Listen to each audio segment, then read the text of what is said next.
Me dice Sergio Omar que soy ateo escéptico y en estas fechas todo el mundo me quiere llevar a casas supuestamente embrujadas.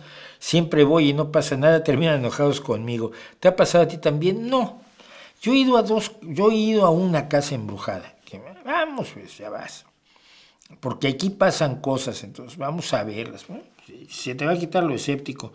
Pues no, me da miedo a la oscuridad de todos modos y todos los seres humanos tenemos miedo a la oscuridad por una razón claramente atávica. Tú eres un animal social débil.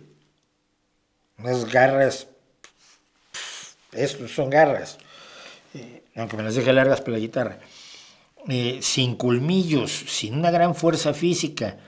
Eres comida, nosotros éramos comida, no lo olviden esto nunca. Cuando empiecen a sentir que la raza humana es ¡pua!, la especie humana, parte del queso, éramos comida y éramos la comida más lenta de la sabana. No éramos comida rápida, como las gacelas que son comida rápida. Y por lo tanto, uno de nosotros en la noche a oscuras en la mitad del bosque sabe que es el aperitivo de cualquier depredador que ande por allí.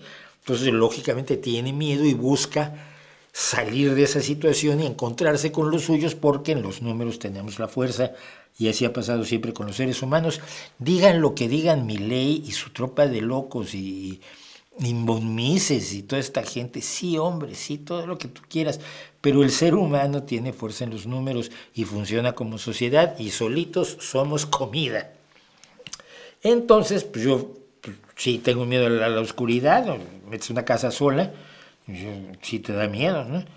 Pero por eso, ¿no? Porque crees que hay fantasmas, cosas así. Pero una vez sí me llevaron a una casa embrujada y lo que pasamos fue mucho frío y el fantasma no apareció.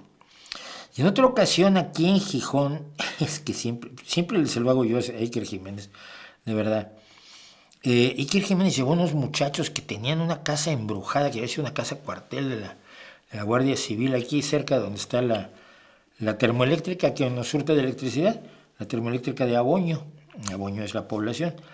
Y habían estado en una casa cuartel donde encontraron unas cosas rarísimas, ¿no? Y entonces las fueron a llevar a Iker Jiménez, que como se traga todo lo que le echen, los presentó en su programa. ¡Ay, una casa embrujada! Y habían encontrado un papel que decía, mata, Jove. Dices, ¿quién era el Jove al que querían matar? No, mira, Mata Jove es un barrio de aquí de Gijón. Es Mata Jove. De hecho, el hospital, uno de los hospitales que hay en esta ciudad, se llama el Hospital de Mata Jove.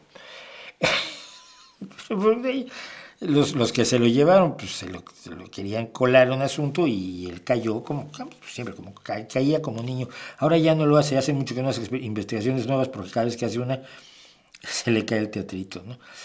Y entonces ya habían grabado un alarido espeluznante a las 11 de la noche. Y sí, tenías la grabación y dice,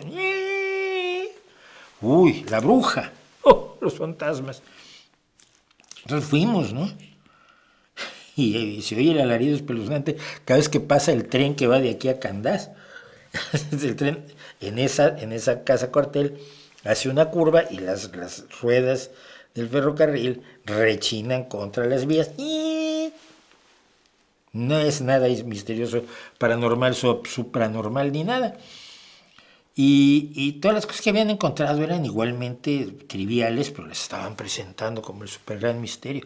Luego la gente empezó a ir y entonces el dueño ya no podía vender la casa. Había sido una casa cuartel en tiempos de María Canica. Estaba muy preocupado el dueño porque quería vender y quería demandar a Jiménez y a los niños, chavales estos que fueron ahí a fingir que tenían una casa embrujada. Y el más listo fue uno. Ese yo le haría un monumento. Cuando todo esto estalló, un señor se puso en la puerta y empezó a cobrar 5 euros la entrada a la casa embrujada. No tenía nada que ver con nadie, era un cara dura. Pero vio el negocio y se puso en la puerta, 5 euros. Sí, la entrada son 5 euros. Sí, puede usted pasar, pues son 5 euros por persona. Son 3 en la familia, pues son 15 pavos. Y le soltaban los 15 pavos para entrar a la familia a ver la casa embrujada. Y esos lugares abandonados, como hay muchos, que no tienen ni nada especial, salvo que lo quieras encontrar, ¿no? Lo del alarido espeluznante, porque era la prueba más grande, ¿no? Tenías una grabación, no me acuerdo si todavía era en cassette o ya era en teléfono, pues tenías una grabación de un alarido espeluznante de Navoño, y dices, a ver, vamos a ver si hay alarido, y sí, sí había, el tren. Entonces, nunca se enojan conmigo porque yo no voy con los creyentes, salvo esa vez, no fui con creyentes, y esa vez fue en México y no, pues no pasó nada, pues tampoco se enojaron conmigo.